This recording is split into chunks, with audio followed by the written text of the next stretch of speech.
$80,000 a semester at Bro, it's school insane. to learn from people who haven't done anything. Courses or training that people get mad about, it's that someone's profiting from it. Yeah. When they don't realize how profitable these schools are. Exactly. Like, In this episode, we explore the journey of a trailblazing entrepreneur who soared to seven-figure success before the age of 20. Jacob, welcome to MBH. and bro, I just dove in. I was like 16, 17 when I started like buying and selling Earpods. They looked just like Apple Airpods. I did like 1.7 million in like a year and a half. Apple fully like shut it down. They sent over a cease and desist. They said like, yo, we're gonna like ruin your life, just stop. If you're making millions of dollars, why give away your secret? I'm way confident I can bring 20% year over year returns like in my own businesses. Then, you know, dog with hat coin. I'm like just about a multimillionaire. In terms of like total revenue, it's like the 15, 20 mil mark. So people don't realize like how much money's flying around, bro. It's like a money tornado. Business is like fishing. You fish, you're eventually gonna catch a fish. And you don't even put bait on your hook, like you're fucked.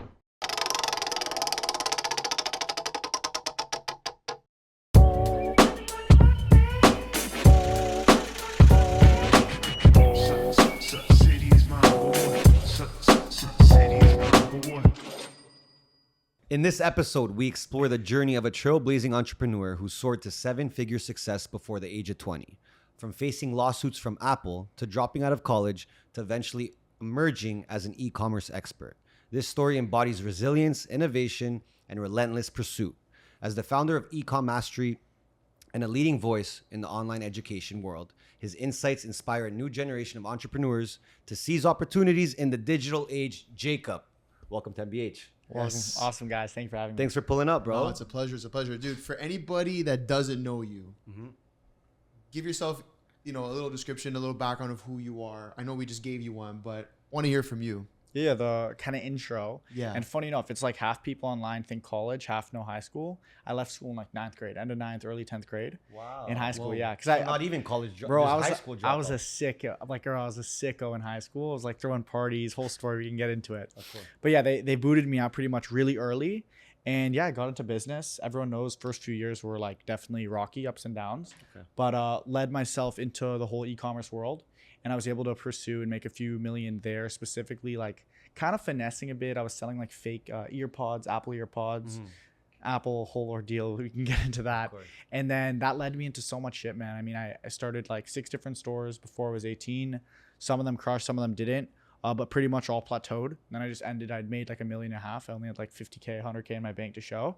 Okay. And then moved to Miami. That was a big like aha moment. Yeah.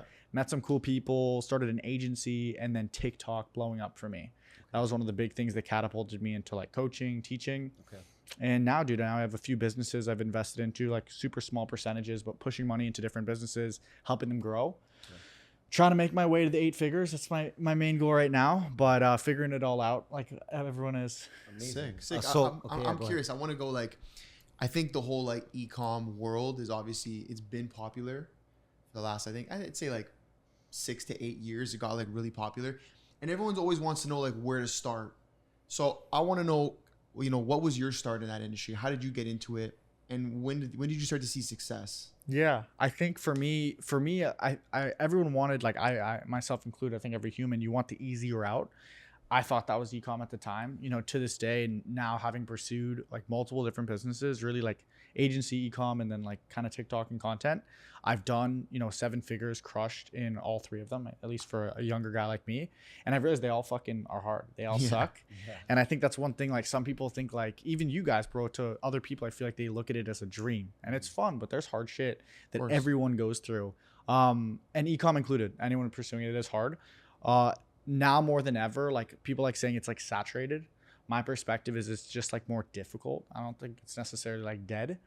But for me, dude, it just came and almost like passed over my desk. I kept seeing it online. I kept like having a feeling like I should try it. And I'm a big believer in risk versus reward. So for me, that was like the decision. Like there's not that much to lose. Yeah. Super cheap. Most fucking, even, starting anything is kind of super inexpensive these days with social media and the internet. And bro, I just dove in. It was kind of like the perspective. I was doing nothing, bro. I was like 16, 17 when I started. Okay. From fucking Boca Raton, Florida. Like, bro, I'm playing Fortnite and shit. I was fucking buying and selling jewel pods. Yeah. So for me, it was just like a no-brainer to start. And then I got like kind of hits of dopamine. And that's what kept me committed to it. But yeah, if someone's starting, bro, it's just social media. It's easier than ever now. There's just so much info out there. Do you remember the first store you started? Yeah, 100%. It was a Summer store, Summer Necessities Co. You could probably even find it online. My mom convinced me to start it. She's like, yo, it's the summer. This is right as I left school in June of 2018. Okay. I left mid-finals week. And it was the summer. So like my beginner ass is like, oh, I need to sell like niche specific shit. Everyone thinks that, like, oh, it's the summer. I need to sell like a fucking, I was selling pool floaties. Oh my God. Didn't work. Then I'm like, okay, it's still summer. Let me stick to the summer theme. And then I went to sunglasses. Then I realized the time of year didn't matter too much. It's funny. Even like students to this day think that it doesn't. Earpods, Apple Earpods. Like I sold replicas. I had to call them Earpods, not AirPods for like legal reasons. But even with that, it was like a whole friggin' like it's like some mini Wolf of Wall Street shit. Yeah. Okay. I did like 1.7 million in like a year and a half selling. And are you holding inventory of that?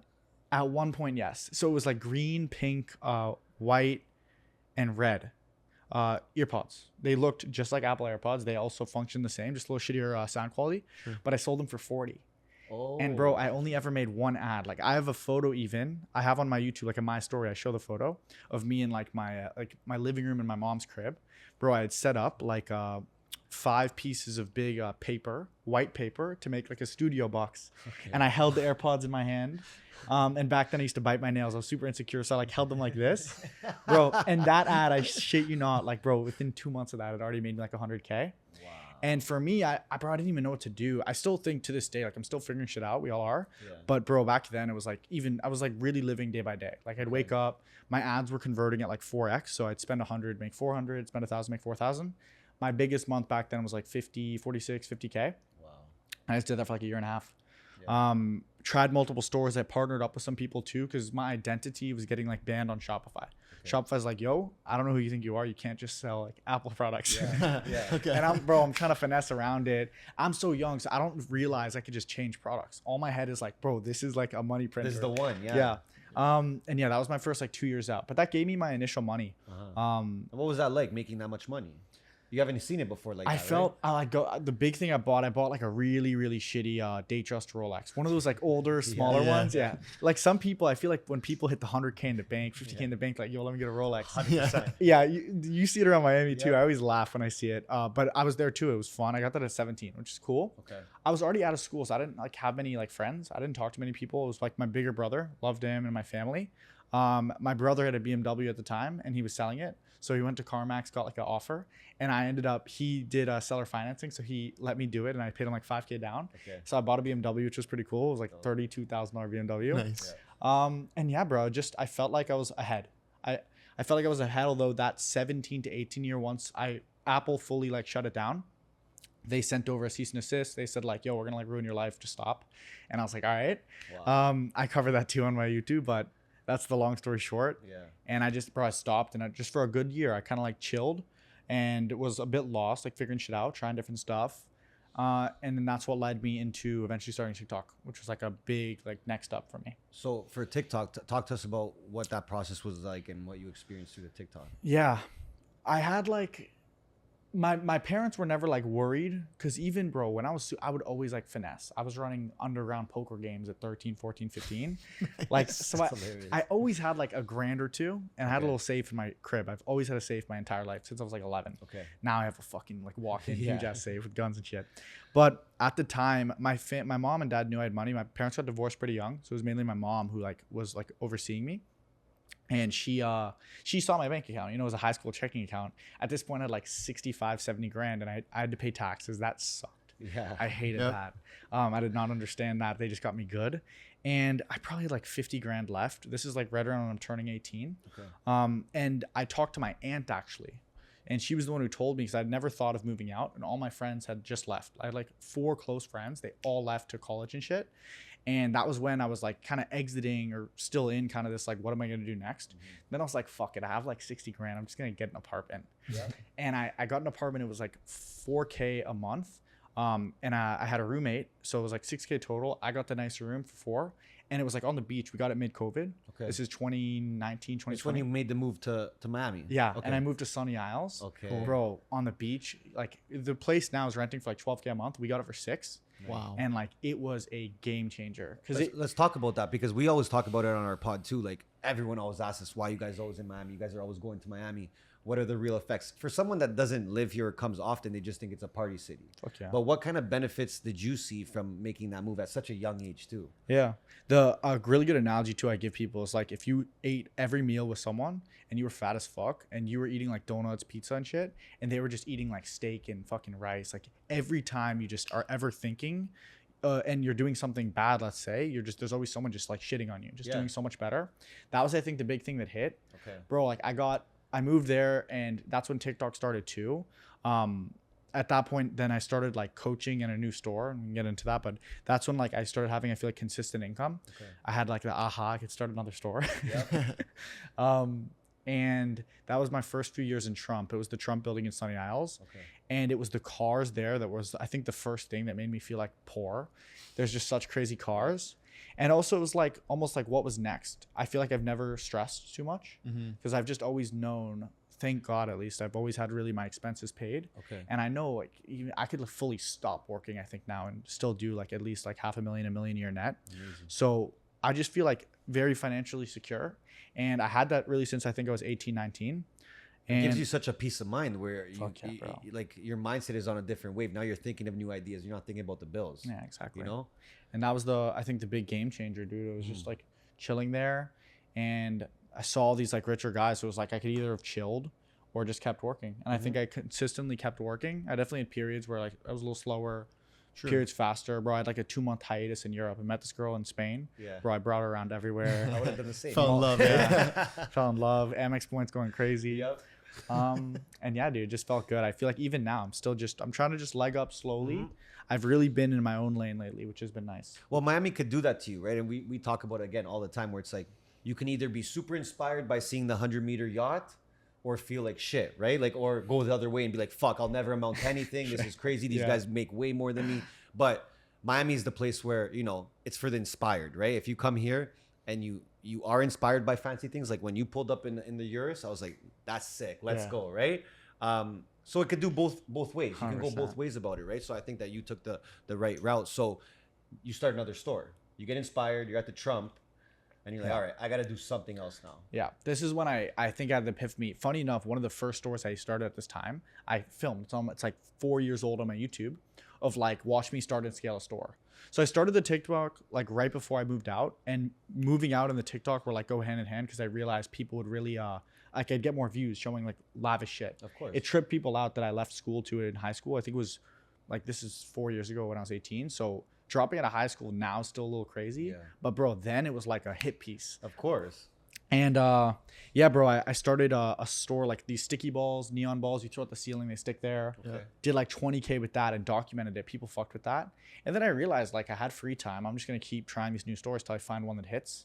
And then it was like 6 months after that. I run the store today still. It's a lot. I less focus on it now just because I have my focus more spread with teams. But at that time I was just solo, no team, and started it myself. Okay. First month we did 131,000 top line revenue, probably netted like 40. And that was a big aha. And it also solidified me well in the space. It's like, this guy can start a business, which helped a lot with like coaching and mentoring. And the agency came around all as I went from Sunny to Brickell. I was in Sunny House for 6 months. Okay. And then I hit with that main fitness bottle store, and also simultaneously kind of started my agency as that was kind of plateauing out. Okay. And that was the big, like, now I had agency, TikTok, and kind of like mentoring, as well as drop shipping all hitting me income wise. And I was like, bro, I felt like top G. And up until now, I guess you were just teaching yourself everything.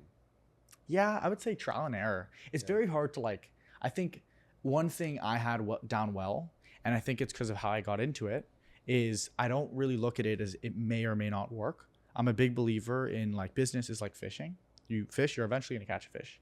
If you suck ass at fishing, like I tell students here and there, like, bro, if you're like missing the fucking, you don't even put bait on your hook, like you're fucked. You're gonna fuck around. The first few days you won't catch a fish, but eventually it's gotta work. Okay. And then it's just like, for me, I don't need to make 100 million this year. I'm very like consistent in my growth. I don't need to be fast. Okay. So from then until now, it's always really not been a rush, and I think that's helped me in just knowing it's inevitable, and I just kept fucking up, learning from it, and like on to the next. So would you say like when it comes to drop shipping, I guess this could be for business in general, it's less about the business, more about the person? 100%. I think every business is. Yeah. I actually teach, and I'm very I'm a big advocate towards every business is hard. And I think it's the person that like defines how hard it'll be. And I think different people have different advantages. Like, you know, you guys crush with content because you guys are good on camera. Versus, you know, if I was like fucking 280 pounds, I wouldn't want to be here. I'd be like, fuck that. True. I wouldn't want to film online. Like I wouldn't have a TikTok. It would have hurt me a ton. Funny enough, I just told someone about this last week that he said, should I start an e-com store and agency? Because those are kind of two main businesses I teach. And I said, like, I think agency is way better if you could talk. You're going to be talking to clients, dealing with clients. E-com, you could sit behind your screen. True. So that's a big thing with your advantages. Also money. You know, if you have $1 million versus nothing, it's very big pro and con at what you should pursue that next year. Of course. So talk about the agency a little bit. I'm curious because we actually own a marketing agency back home in Toronto. You know, seven figure business. But I feel like it's a little more traditional. When I hear like agency from people in Miami, and I'm gonna say like Gen Z, I think it's a different meaning in comparison to the kind of agency that we built. We started 5 years ago, but ours is, I imagine, different. So I want to hear, like, talk about your agency and then kind of how that evolved. So for us, I think the agency was the first time it really hit me as to how big of a like niched advantage I had. Okay. I think having a social media presence gives you a very niche advantage, different for different people. Like I always say, the like Aiden Ross type of audience is very different than like my type of audience. They're just different types of people. For me, I realized it was that there's a lot of people who have businesses who trust me. They just are like, you know, I'm not going to give this kid my bank account, but if he has an offer that suits me, I'll probably buy it. And dude, that's exactly what happened with the agency. We didn't even have to run ads really. I mean, we did in total until I left it. I left it 6 months ago. I just we did a private sellout. I gave all my shares to my partner. But we did 2 million in total revenue while I was a part of it. Amazing. And I mean, margins on it are insane. We ended up spending ads in like the second half to really grow it. Our biggest month was $250,000 in like take home revenue. For me, I think the biggest thing was people trusted it and it was really easy to sell. I always said, even to our client managers who we train to like help the clients, if someone needs an agency to run ads, they're like really bad at ads. So it's not hard to deliver like every question they have, always we can answer because they're like lower level. And two, it wasn't that hard, especially if a business is already doing well without ads. It's like adding gasoline to a fire. And super simple. My whole goal with it was like start it and build a team fast. With the coaching, I got really good at team management because I built like a little sales team. And then I realized like people are one of the biggest forms of leverage. So with the agency, we hired quick. I posted on my story, loved my Instagram for hiring. And dude, we hired on like a kind of client manager instantly. He became like kind of the lead client manager, more client managers under him. My partner at the time, our whole deal was, I wanted to start it alone, but I love this guy, still do to this day. And I knew he'd be great to lead it, kind of like as a CEO. And also do a lot of the sales calls. So that was kind of our deal. I'd get us the clients, he'd do the sales calls. That blossomed into him really leading the business. And then I just wasn't putting a lot of like thought or passion into it. And that led me a few months ago to making a good deal with him. He took it over. And yeah, now I'm kind of all in with the content and overall like this whole business acquisition game. That's what I'm really like passionate about now. But you guys were in terms of your service was just running paid ads. Paid ads, TikTok, simple. Okay. Super cheap too. Our average like inbound client was like probably $2,000. Yeah. Okay. $2,500. Our whole thing was, it was almost like a done for you. We launch your ads and help you for a few months, you know? Yeah. Okay. Very like low level beginner businesses, you know, $50,000 in total revenue average. Sure. Just kind of like they're figuring shit out. They wanted like help in ads. Yeah. And we gave it to them. Yeah. Almost like a sort of like maybe like a mentoring thing in a way. Similar. Like consulting. Yeah. I realized in retrospect too, is I replicated a lot of the formulations I had from like coaching. Yes. Like the same thing, you know, like if you want help, click here. It was just a different offer. And I think that's why it hit so well. That's why another thing is like, I think it's a huge form of currency, what you learn, because it leads into everything else you do, you know? It's funny. You said something pretty important, and we've gotten this advice from a past guest, Michael Weckerly. He's a billionaire and was one of the hosts on Shark Tank. Dragon's Den is the Canadian version. Sick. So he said something and you kind of just said it. He said, well, he had a second prong to it. Hire fast. Fire fast, hire slow. When you see a bad apple, just get rid of them. But at the same time, take your time hiring because that could cause you a lot of trouble. Right? Yeah. If you hire the wrong person, introduce them to the team, it could kind of fuck things up in a certain perspective. So I like that you said that. But now I want to ask you a little bit about the coaching stuff. I'm going to start with the more like controversial side of it. And I feel like anytime someone offers coaching or mentoring or a course, it's instantly like, this guy's a fucking scammer. He just wants your money. 100%. You know, 100%. it's always the first thing. And so I'm going to ask the question everyone wants to kind of know, and then we can actually get into the business itself. But like, if you're making millions of dollars, why quote unquote give away your secret? Yeah. No, it's a great question. So it's funny because a buddy of mine, he got asked on a podcast like a similar question, and he like froze a bit. And I think that everyone along their life will kind of see different perspectives. But the biggest thing I've realized from coaching, and first off, the easiest way to answer is just to make more money. Yes. I think one thing people don't see is that like there's a really, really, really big like pie to go around of money. And the idea of like competition, especially from my audience, like, dude, I could teach every one of my followers like exactly what I'm doing with business. It still wouldn't really increase the pool in my eyes of competition. True. Like if you're doing anything that's working, if it isn't working, like the word competition shouldn't even be in your brain. Mm-hmm. If it is working, realize that competition is guaranteed going to come. And that's where in my eyes, like the advantages conversation comes in. But dude, for me, it was always just to make more money.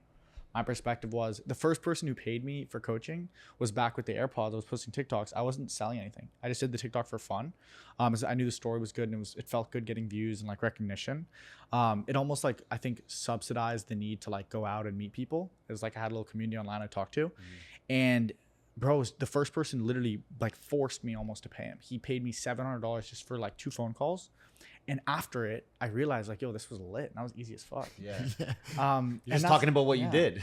My whole thing, dude, is if what I sell people use and are happy and do well from, it isn't bad. Of course. Yeah. And I think that's one thing people have that kills them. Is they're like, why would someone all this shit? It's just like get rich, fuck everyone else. Like if I was online and like was fucking poor or didn't have a lot of money, like I wouldn't even be thinking about other people. Yeah, I would just be doing. So I think that's what it is, bro. I think a lot of people that hate. We even have, I have people who comment on my shit. People who've never bought from me. They just think like, fuck this guy, you know? Yeah. The McLaren, that amplified it, bro. The haters got fucking mad at that one, eh? The Urus didn't piss him off that much, but I have the purple McLaren at home, that one fucked him up. I think people just hate it. People don't like seeing other people win it's almost like if you're really, really fat and see a skinny person eating steak and eggs and you're eating pancakes. It's like, oh, like fuck, he's fucking my day because he's living life better. And people want to do that, but it's hard. And I think people forget too that like someone could buy your coaching, buy your course, not put the work in themselves, and then turn around and blame your coaching. 100%. Right? Dude. Which probably has happened before too. And I'm sure it happens to a lot of people, but those could be the bad apples as well. Right. But for someone like you who has the legitimacy, there's not really anything they could say. Yeah. Right. When you've had the businesses in the past. I always tell people I got into the whole mentoring thing because 3.5, 4 years is like kind of when I started it into my entrepreneurial journey. So I was 4 years in and I had been through a lot of the ups and downs. Like it sucked, the whole Apple lawsuit thing. And I wanted anyone who like looked at me and they're like, damn, this guy's 22. I'm not a billionaire, but I've done pretty well. $60,000 watch. Like I feel good and I'm proud of like what I've done. I'm very in my own lane. And I wanted to be able to say like, hey, if you want to literally copy me, have me to help you and like answer your questions. We do 20 Zoom calls a week and shit. I have a mentorship. And if you don't, keep scrolling. I think also like, why the fuck can't you monetize your knowledge? Yeah, dude. You know what I mean? The easiest thing to monetize, especially once you get to that position. That's what everyone says. Oh, absolutely. I just think like, what's the most value I have? My experience. Bro, I had a guy pay me $5,000 for a 30-minute phone call once. Yeah, but like again, so if I put shit like that out there, people would shoot me, bro. I swear. No, but here's the thing. Here's the other side of that is that someone could pay $5,000 and end up making $1 million. Oh, bro, I gave him the reason he did it. He was trying to get ad approval strategies to get his ads approved. Yeah, bro, I told him that the guy was already a millionaire. I guarantee the guy probably made at least 50, 100 grand from that. There you go. Well, even like, it's funny. I think like people will pay 10, 15, 20, 40, 60, $80,000 a semester at school to learn from people who haven't done anything. There you go. That's nuts. Who have no knowledge other than reading the same books that you're about to read and getting the piece of paper. Yeah. So it's like, even if your course was $5,000, it's a fraction of what people pay to go to college, yet they're okay to go into literally lifelong debt for that with no guarantee or even idea of how they're going to make money coming out of it. God forbid Jacob fucking charges you 5 G's for a course that actually is going to give you a literal blueprint of how to make money. I think what fucks people up is the college has been like so indoctrinized into our world. Yep. It's like normal. Yeah. Versus the idea of courses, it's not, I think, the courses or training that people get mad about. It's that someone's profiting from it. Yeah. When they don't realize how profitable these schools are. Exactly. Like the people who founded Harvard, these motherfuckers are on billion, like it's insane. Yeah, exactly. Okay, so even when it comes to business, this is a question I had because, you know, we always go back and forth with a lot of business owners. Should you have a niche? Should it not be niched? What are your thoughts on that? Because even with the e-com stuff, right, the drop shipping, were you ever thinking like that? With e-com and drop shipping, what I've always pursued and explained to people to pursue is one product, super simple. And I give the analogy of like Kiss, keeping it super simple, specifically because it's difficult. Like I think if you're doing hard things, you shouldn't try to make it extra hard. Okay. It just will increase likelihood of failure. And I look at everything on the contrary of like, how can I guarantee success? Okay. So with everything I pursue, I'm thinking like, what are the things I can do to stack the likelihood of winning? Right now, like getting quote unquote famous, let's say like we're at 3 million, getting to 10 million on TikTok. It's like put out good content, grow. It's very simple. Yes. So like we are going to increase volume of content in order to increase follower and growth and fame. Okay. In the contrary, in business, it's like if you're, let's say, drop shipping and you want to go and test like 5 different products, great. If you try to test all 5 at once, very likely you do it shitty. If you go one by one, a lot likelier you do it better and you do it good. And that's why I say one product stores is the move. And not trying to reinvent the wheel. I think that's the biggest like aha students and anyone has is when you realize that when you're starting out, I think if you have like less than 100K to your name and you don't have income, you don't have like something to pursue yet, you're not, you know, making the next Amazon. Yeah. You're really just trying to find someone who's making the 100K, 500K, Millionaire net and replicate it. Yes. Ideally, if you can like have them guide you, it's way easier. But even if you just have to core like easy replicate, that's the move. You know, when I started even that first store, I got the idea of seeing a competitor. Black pods, BLK pods. Like a lot of you guys might have seen them. They were just selling black versions of it. So I was like, I'm going to sell the pink and green. There you go. You don't have to reinvent the wheel. Yeah. So in terms of even like products, because again, like we have our agency too. So we've seen it a lot. Every time there's like an e-com drop shipping idea, people think they have to invent a new product, right? So how are you doing your product research and how are you finding things? Are you just like always on Amazon looking at shit? Yeah, I mean, for me now, to give reference to like between obviously the agency I'm out, but when I left, we built that up to 25 people. Okay. Just with ecom alone right now, I have like 6 people who kind of like work under me. Half of them are full. The other half are just like kind of part-time. Okay. But when I need something like an ad launch or an ad made, like I'm going to them. Even finding new products, I'd go to them. When I started, and like kind of what I preach is all on competition. Okay. It's like so hardcore on competition that it's like, you know, if you see someone on TikTok doing super well, you're scrolling through and literally see just a brand that's posting consistently. There's probably a reason they're doing that. They're probably making sales. And then pinpointing pros and cons from that brand. And what I teach is to do that like 10 to 30 times. We also use softwares to like track recently launched ads and stuff like that. Okay. And like it's simple. It's like, you know, we find people who are doing well, we're crushing, replicate them.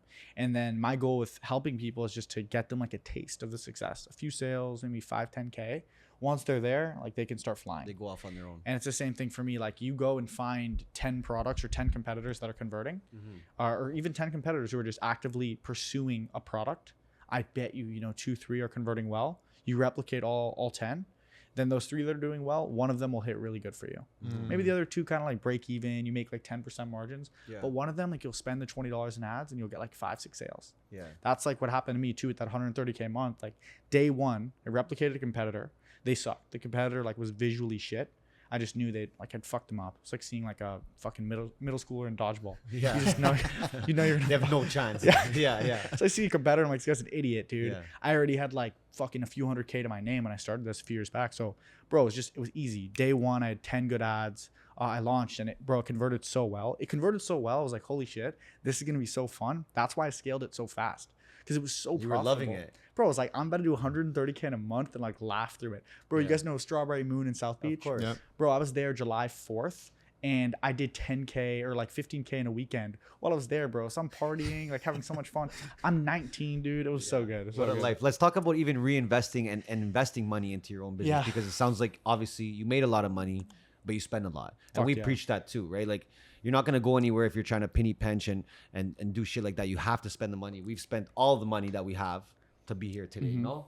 A good. If we make 100K, we're gonna spend 80K. You know, like to make sure that we're continuously growing. Everyone's there, bro. Yeah. I think people spew so much bullshit. People go out there and claim I'm saving 80% of my top line. one thing I've realized, and I do think there are people there. Graham Stephan, he's a good example. I think that motherfucker really does, bro. If he makes a mil, he's saving like 80%. Yeah. But you know, my perspective is I think everything you do, good or bad, will help you in some way. Yeah. There obviously might be downsides to it, but even those downsides theoretically can be a help. Because even like if you're, let's just say, retarded, my first year making money, bro, especially with those AirPods, like 19, 20-year-old Jacob, bro, I was an idiot. Like I can make a mil, bro, tax what, 35%. That's 650 grand. I'd probably spend like 450, 500 of it. Yeah, easily. And it's especially like in my spot, it was super easy to justify things as like half business. Dude, even with like not theoretically saving that, I could have an extra mil or two, bro. I learned and had so much fun. I met people from it. And also now I'm like, okay, if I make fucking 5 million this year, I'm not going to spend 90% of it. Maybe but you already leveled up. You used it to level up to a certain extent, right? But also like, I think that comes down to like a lifestyle thing as well. Graham Stephan, sure. I believe he makes $1 million. He saves 950,000 of it, but not for nothing. Like, me personally, I'm not making $1 million or 10 million or $50 million, you know, to live in a 1-bedroom bungalow. Like, it's just not my style. No, you know exactly. what I mean? And no hate to anybody that wants to live that way. Just have bigger I'm just saying, I think that's it. Well, that's also why we're here in Miami, because that's just the way things are going when you're here, right? And that's the lifestyle you have here. So I think that's also it's perspective as well. 100%. You know, what inspires you, like going back to it, right? That those cars inspired you and stuff like that. Fuck yeah. But obviously now you're focused on your personal brand a lot too, right? Hell yeah, dude. So we talk. That's a huge topic we always cover, and we try to preach the importance of personal brand. So why did you decide to go harder with it? 100%. You know, I think for a while people looked at me as like this e-com guy. I think now it's still a little bit out there, although we've faded away from it a lot purposely last like year. Dude, I think forgetting all the labels and stuff, the fact is that I left school. I like tried various different businesses in those like kind of 3 niches of agency, content, and e-com.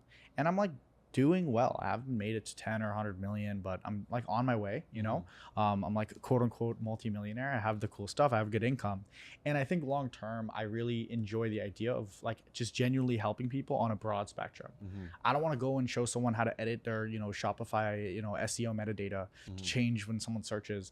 Like my thing is like, I want to go and tell people on like a big scale, kind of like Cardone, Tony Robbins, and I want to try to be the young version of that. That's at least what we're aiming for, on a good trajectory. So that's my thing long term, bros. I want to try to really help people. I know the first step in the hard part's the audience.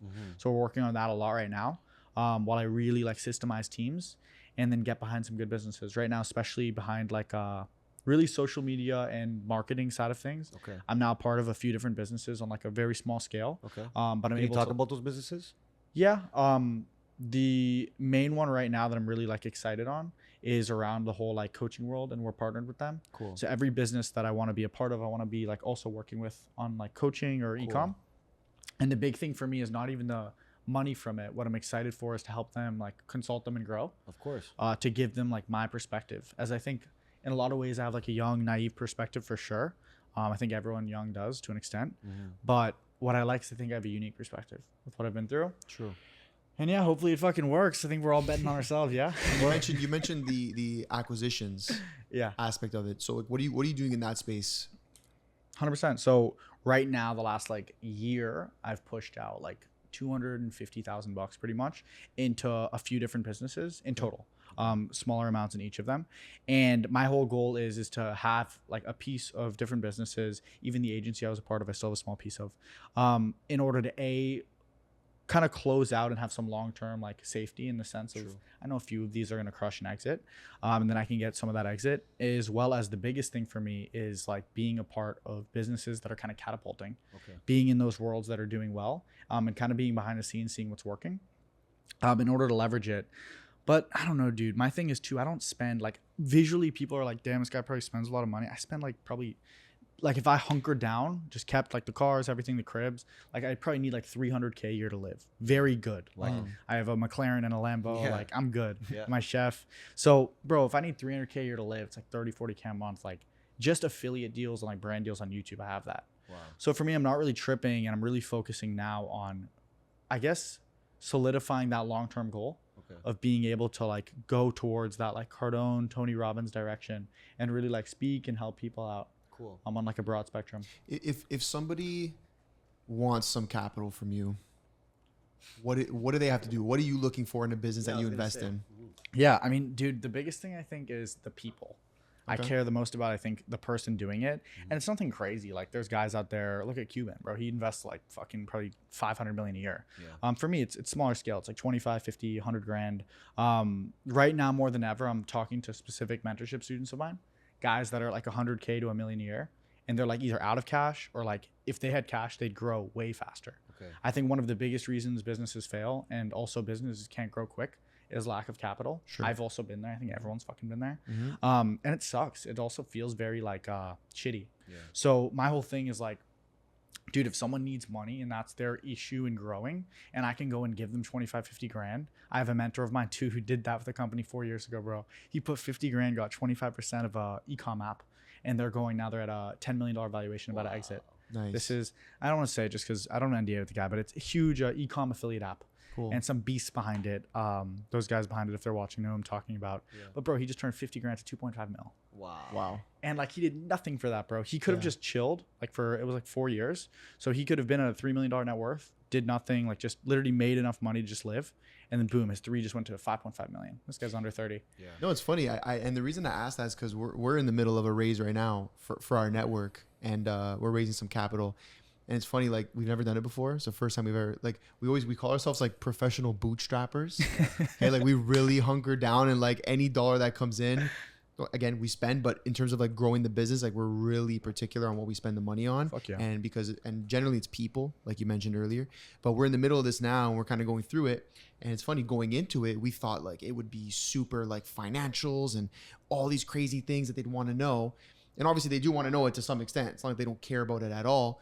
But majority of the big players that are stepping into this raise are just backing us. Fuck yeah, dude. It makes sense. So you start to realize, like, I think people trip out in that space. They think it's like, oh, but fuck, if my margins aren't sold here, they're not going to want to invest in me.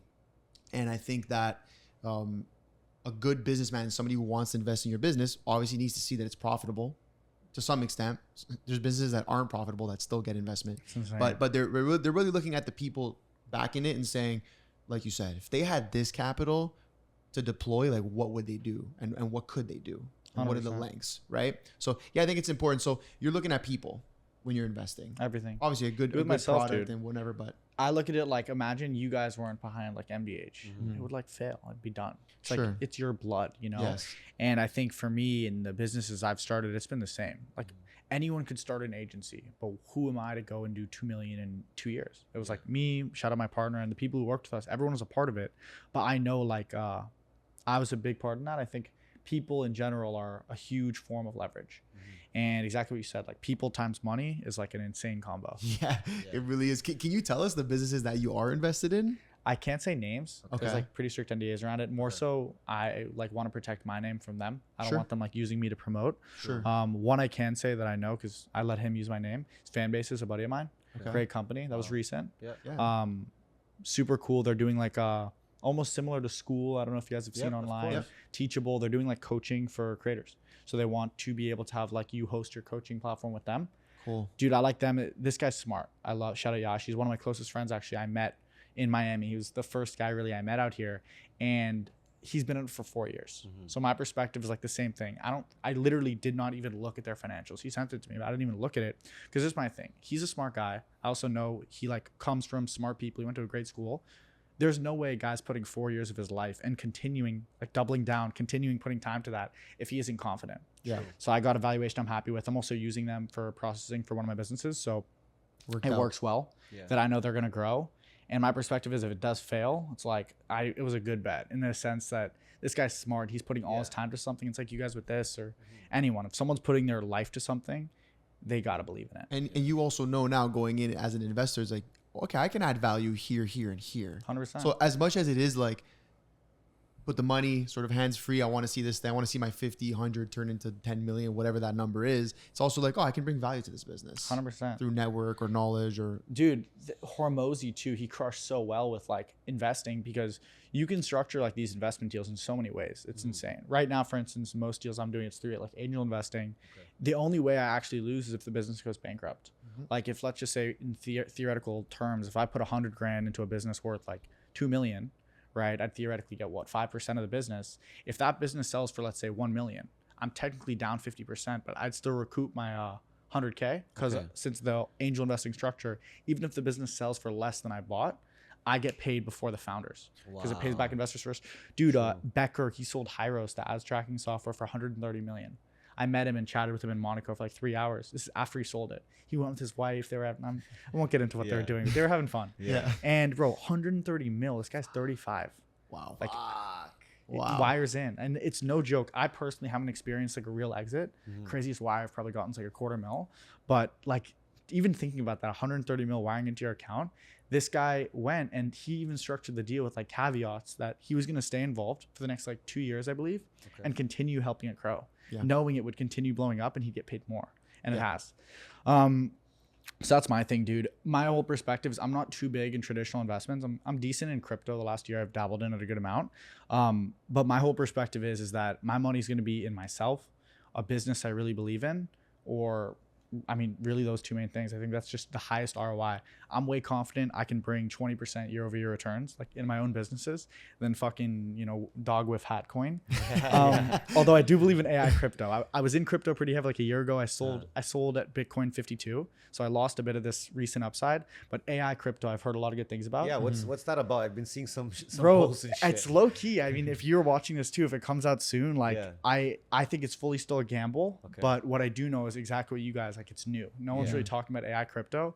And I know AI has been a huge buzzword. And I think cryptos is going to become even more of a buzzword. So in my eyes, if it continues, I think like in terms of like dollar risk to dollar reward, it's really solid. Yeah. I personally put like 100K into AI coins. We'll see. Dude, we're you know what though? You nailed it though. Like I think we put like, I don't know, like 5-10 grand like fucking safe moving and like. Bro, I have like 10 billion safe. but other than what that, am I gonna do with that shit, bro? But other than that, in terms of like our investments as business partners and what we've done, we have 2 companies we're invested in. They're in Canada. One is a telehealth company that's crushing it, doing over $1 million in rev monthly, 1.1 I think last month. And the other one is a cannabis company, also out of our hometown, Toronto. So guys that we know, we're backing them, but they're crushing. And then other than that, every dollar has been into us, our business, and literally just hiring and bringing the team up. And like you said, I back us way more than I back any of these fucking dog with hat. yeah, exactly. You took Hermosi's course, right? I think I saw. Dude, you took his mastermind. I went to Vegas. Yeah. How was that? Because like yo, a lot of our listeners and a lot of our friends, to be honest, they love him. Yeah. He's interesting. He's one of the guys that intrigues me. It's funny because he says the same thing about Dave Ramsey. He says that Dave Ramsey is one of the only guys who does coaching, but isn't labeled as like this scammer. Yeah. It's like it's common. I mean, even some of the best guys. Iman Ghatzi is one guy I really respect. He like, I don't view him as that much of a scammer. He didn't do that much fucked up shit. But he's just, people hate him. Yeah. And even for me, as I'm now growing, thankfully there's nothing really bad online, but I literally know what will come, which is, it just sucks. Like, even though I did nothing wrong. We just, CoffeeZilla, he already did one video. He didn't shit. He covered you? He didn't do, I watched it. He didn't even shit on me. He literally just showed my TikTok and was just like fuck this guy pretty much. He just like said like, this can't be real. Just scrolled past me just because my TikTok was make money with Jacob. He like instantly is just like, fuck this guy. And then Spencer came, right? Spencer Cornelia. Dude, yeah. Now I'm actively talking to Spencer right now. He's like, this person says that you didn't refund them. I'm like, did what they bought wasn't refundable? And he's like, oh, it's a whole like. There's also a part of that stuff because we had Spencer on the pod. Oh, really? Yeah, so we had him on the pod because he's a fucking savage. The guy went back and looked at all our guests, and then started basically making videos off of our guests. Yeah. So like, dude, what the fuck, man? Like, you're just shitting on all our guests. Like, are you fucking kidding me? So we called him out on that. We were in Vegas for Super Bowl, and then we had him on the pod and we chatted about that. But obviously in doing the research about you, I came across the video. He came to meet you, and then CoffeeZilla did a video on him. No, it's insane. I think that was with Noor too. I haven't met Spencer yet. But yeah, it was Noor. Yes. Okay. I know Spencer and CoffeeZilla too, both of them, and I respect both the guys. Like, if they're watching this, like, you guys can look into me, hit me up. I'll show you anything. I really do think I do things pretty kosher. But they both, like, legitimately, I think they're like the intellectual side of that whole like, these gurus are scams. Yep. They actually look into it, and there is something to be said, I think, where it's a very easy industry to break into. Yeah. I think the starting point in like trying to become a guru, it's very easy in the beginning. But one thing I'll tell anyone watching this is with everything you pursue, I promise it is difficult. Like, I really do think the difficulty standards don't change much thing to thing. Okay. And that grass is greener on the other side thing is very false. I think there's shit everywhere. Yeah. And it's very true that it's just, I don't know, everything I've pursued at least like has been hard. But you said Spencer is actively talking to you. I'm literally like last night I was DMing Spencer for like an hour. So that probably means he's about to cook up a video on you. Probably. I wonder, do you feel like you have to respond? Honestly, yeah, dude. I think one thing that these guys don't realize that I think social media has just gotten very much so plagued with it is that whole like phone, what's it called? Phone call. Like, you know, when you were younger, 20 people in a line. Broken telephone. Yeah. Yep. It's so apparent in social media where we can do something saying how, yeah, like I could say like this Spencer and Coffee guy, man, they like really get on my nerve. And then someone interprets that by me saying like Jacob hates those two people. There you go. Someone else says like Jacob called a hit on them. Yeah, there you go. And then I just think things get accelerated. And I think one thing they don't realize is that something that they say, especially when it's opinionated, can get really, really hardcore twisted. And I've seen it, bro. I mean, I've literally had students that love the program, for instance. My mentorship, that's like one of my main pillars. They go in and then a few months in, like nothing went wrong. And they just randomly are like, bro, I don't like this. I don't trust you. I'm like, why? Someone DM'd me. Like, I had this 15-year-old kid who was mad at me that I wouldn't get in a call with him every day. And I was like, do you have any questions? He didn't have any questions. He just wanted to speak. Yeah. And I didn't do it. He DM'd like 20 people in the program. I was like, fuck this guy. And then I had to call him, deal with it. So that broken telephone thing, bro, in society is fucked up. And people just believe anything they see and they love like then twisting it in their brain and spitting it in another direction. Yeah. That's why people forget too, like Spencer and CoffeeZilla, that's their job. So they need a video that week. It's insane. It's kind of a fucking brutal job to have. No, I would never do that. We told Spencer that too. We would never do that job. I was going to say too, because I definitely wouldn't do anything legally with them. I would always just speak to them and just fix it, especially because I've done a really good job, I think. I have some good lawyers too behind the scenes that like make sure I don't fuck around and just kind of audit my operations to avoid the whole Coffee Spencer thing. Thank God I've been good so far. And I really do think I'm going to be able to fight Spencer off because I have the receipts. Like I have the proof. Spencer's pretty understandable. Yeah, though. I have the proof. I talked to him a good amount last night. I don't even think he's going to do a video on me. But he's cooking for sure. He's looking though. He's trying to find out. But that's why if he hit you up for sure, he's thinking about it. Again, that's just other content. You do a form of content, so do they. They get sued up the ass though, I think. I know. Because like he on our pod, he said he's already spent $350,000 on a lawsuit. One lawsuit. A defamation, and the guy is obviously so loaded, so he's just running him out right now. That's what they do, bro. At Cardone, so I work, I wouldn't say pretty high up with Cardone's team, but I'm like pretty connected with Cardone's team. Okay. Actually, this next month I'm doing like an event at their office here in Miami with like 15 people. Cool. Cardone and some of their top guys.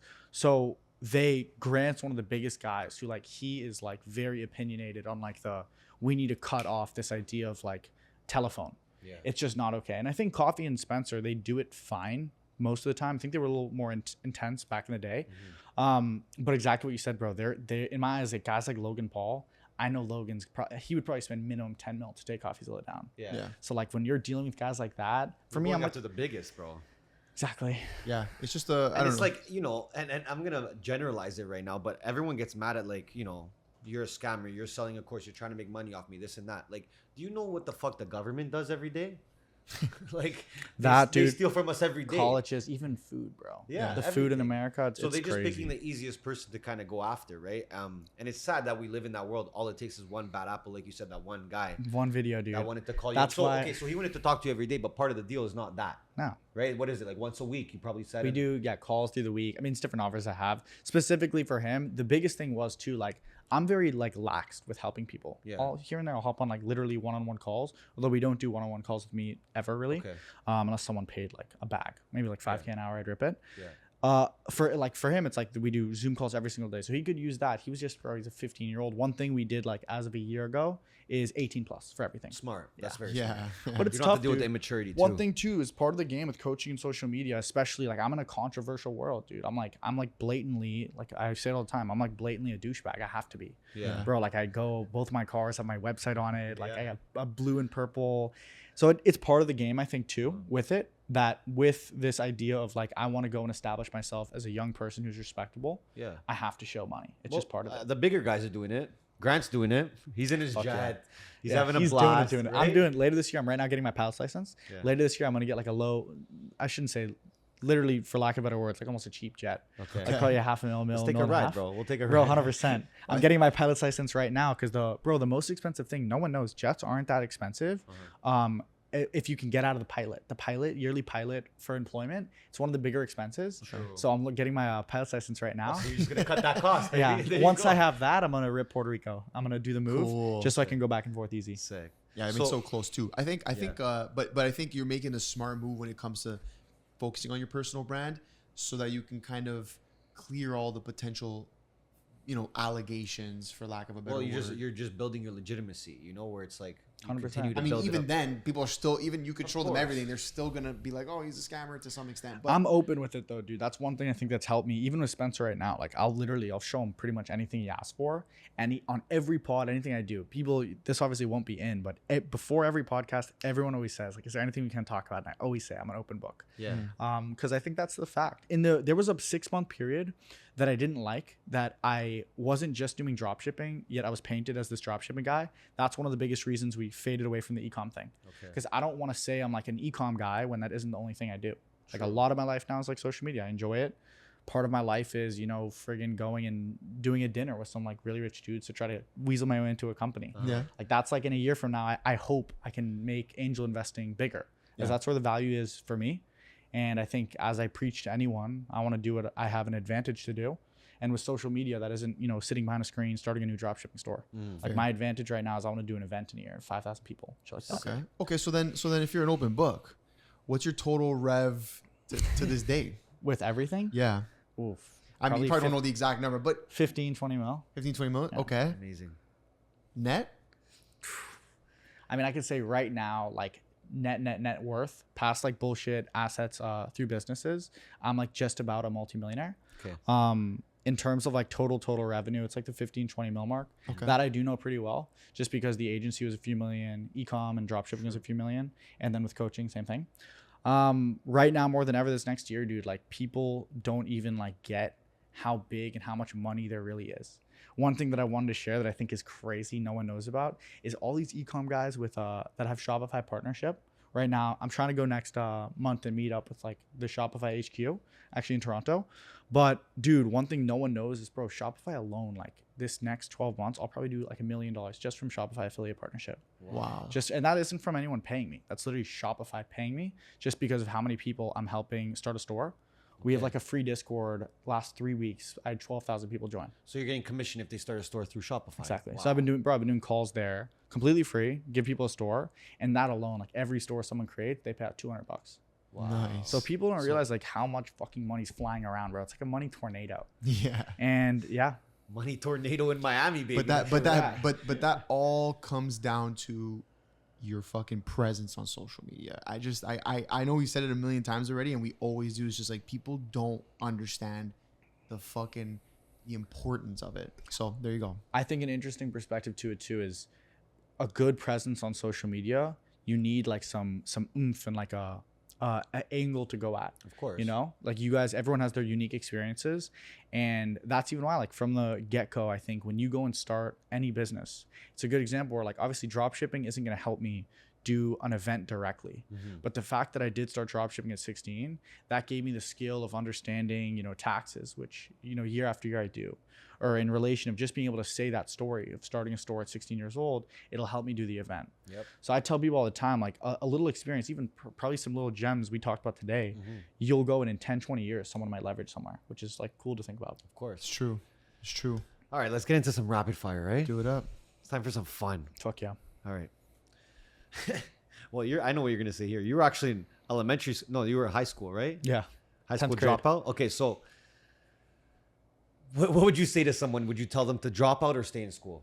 Funny enough, I'm a big advocate for school, dude. I liked school. I thought it was Really? fun. One thing people don't realize is I was like forcibly kind of kicked out of my school, and I was being told to go to another school that I was out of district from Okay. to start fresh. And like, bro, I don't know about you guys, like you don't want to start a new friend group. No, It's like not it's fun. Grade 10, So pretty I much. loved school, bro. I was like my boys, like, bro, I had so much fun. Yeah. Um, Okay, so how about college though? I think it's your circumstance. I think college is for networking. I Yeah. think you meet people Okay. and you gain experience. for me, like for instance, bro, I didn't even really talk to a girl till I was 19. True. So that was like it wasn't costly, but like I would have paid 50 grand, for instance, to have that college experience. Yeah. Even networking, meeting my buddy Yash, I'm part of his company. Like if I can go back to before I ever met him and I have like a check, meet a cool guy you're going to be friends with or not for 100 grand, I'd pay it. True. And I think that's the big thing is you get experiences that are invaluable. So up to your decision. I think ultimately you know what's best for you. True. For me, if I can go back, I wouldn't change anything I did. Yeah. Yeah, I hear you. Okay. What was the most money you've ever made in 1 month? November net or revenue? Revenue November of 2023. I think I did like 800,000 between my agency, e-com, and coaching. Big month. Yeah. Okay. What's your biggest regret? My biggest regret? Ooh. Not much, honestly. I'm a big believer. I don't really regret much. I'm also very optimistic. Like I've had shitty ass spots in life where I've just been super optimistic. Bro, right now even I have so much shit going on, dude. Yeah. Like between like just there's so much. Everyone does. Everyone has shit going on all the time. But the fact is I'm a very, very big believer in that like glass is always half full. So dude, nothing really. I think most of the shit that's happened that's bad, I got around and almost learned from. If I can go back though and change something, the only thing that really pops into my head is I probably would have done social media sooner. Well, that's a perfect segue to this question. Money or fame? Ooh, interesting. Money or fame? I think there are both forms of currency. I think it depends because both of them are broad. Are we talking specifically for me? If I could choose one? Yeah. Ooh, that's tough, dude. They're so different, but very similar. If I right now had to choose one, I would probably choose money, just because I think I could grow the fame again a lot easier than I can make the money again. Okay. Yeah. You know what's funny? That's actually opposite of what we've gotten more. People usually would say fame because they're like, with fame, I can make the money. I don't know. My perspective is, especially for me, dude, like as much as people think like it's just like super easy, like it isn't easy to make money. And I've been through like, dude, last year after or 2 years ago, it was 2020. I tried doing an NFT when the NFTs were popping. Bro, I lost a ton on that. And then a few months later, crypto died and I lost a ton that first bull run. It's like that, bro. I was down to like probably 300-400 grand at one point from like having like 800-900 to my name. So it gets scary, bro. And like the one thing I don't want to feel, and that is a very bad spot to be in, is the feeling of running out of money, I think. And that's just something I'm out of that like I'd never want to be in, especially because I don't really have any plan Bs. Like my mom sold the house we grew up in and she's like a nomad now. She travels around. So I mean, my brother's he's in like a college school in Israel. So for me, I'm like hardcore and just like I need to make sure I'm good, and anyone also in my family or friends that ever need anything from me, I want to make sure I can protect them. Oh yeah. All right, so then 10 mil or meet the love of your life. Ooh, I have to write the check for 10 now? I'm going to debt? No, 10 mil, you get 10 mil or meet the love of your life. Ooh. I'll write you the check. I would probably say, I don't know. I think for me too, I've especially with social media, I think I got really good at just meeting a volume of women, especially in Europe, bro. Europe's so much easier. Yeah. I feel like I can meet I feel like there's multiple loves in life. That's one thing I'll say. I think there's a lot of different types of women you could fall in love with in your life. And like multiple people you can marry. I don't believe in one soulmate. But I'd probably take the 10 mil, dude, honestly. 100%. And then go meet the love of your life in Europe. Yeah. Hop on the PJ and go. I'd take the 10 mil. I'd buy like a Phenom 300. Get my fucking jet, rip Puerto Rico. I'd get to like 50. My big thing now, I want to stack up to like 50 to 100 million before I even think about marriage and kids. Yeah. Well, if you have the 10 mil, you're going to meet the love of your life. Okay, before we get into the main question, I want you to manifest something here on screen for yourself because you're so young, bro, and you have so many years ahead of success. So manifest something in maybe the next 5-10 years that you want to see come to life in your life. And something very specific. And let the audience know. Of course. Something because we're going to go back to it when it happens, bro, and show the clip. I think one thing that I have very much so in my trajectory, which I hope to see, is a company I'm a part of and getting a huge exit check from. Ideally, like I think 10 million to 100 million is what I would like really like feel and be like, okay, I could check that off the bucket list. Just that wire coming in, whether it's something I start, I'm a majority of, maybe even something with my whole social media, or something I'm more a minority of, maybe gets to like real big levels. But that, man, a big exit and something huge coming in, I think that's just a life-changing type of experience. But at least right now, it isn't too probable in the short term, just because I'm not like huge equity owner and anything like at the 100 million billion. But long term, I think it's going to be simple given the skills I've been able to stack. Dope. Okay, we'll see when that $10 million wire. You gotta give us a call. We're gonna clip the that account. up. Yeah, we're gonna clip that up. Well, man, we are at the end. Fuck yeah. And when we're at the end, we have to ask our famous question. Obviously, we're the MBH podcast, Money Buys Happiness. So I want to know, Jacob, if you believe money buys happiness. I think money buys a lot of things. If I had to determine happiness, I think it's a perspective more than a thing. So for me, I think that money is a huge, like almost bottleneck to someone being happy. So without having money, I mean, you really can't be happy because you're going to be thinking about a lot of depressing shit, like not having money. So I think it doesn't directly buy happiness, but it really kind of opens up the fucking floodgates to allow happiness to flood through when you don't have to worry about money. I think that's a big aha. I agree. We're in a capitalistic side of the world, and unfortunately, you can't live off a couple bucks. You cannot, dude. So, listen, Appreciate you, you, bro. man. Fuck Yeah. Where can everyone find you? Tell them where they can find you. We'll have all the links. Yeah, too. easiest way, TikTok, make money with Jacob. That's Sick. like comes off the mouth easy. Other than that, everything from the link there will lead you around. Cool. Awesome. Beautiful. Jacob, it was a pleasure, man. Fuck yeah, Appreciate boy. it. Appreciate it, bro. having me. Guys, we're out.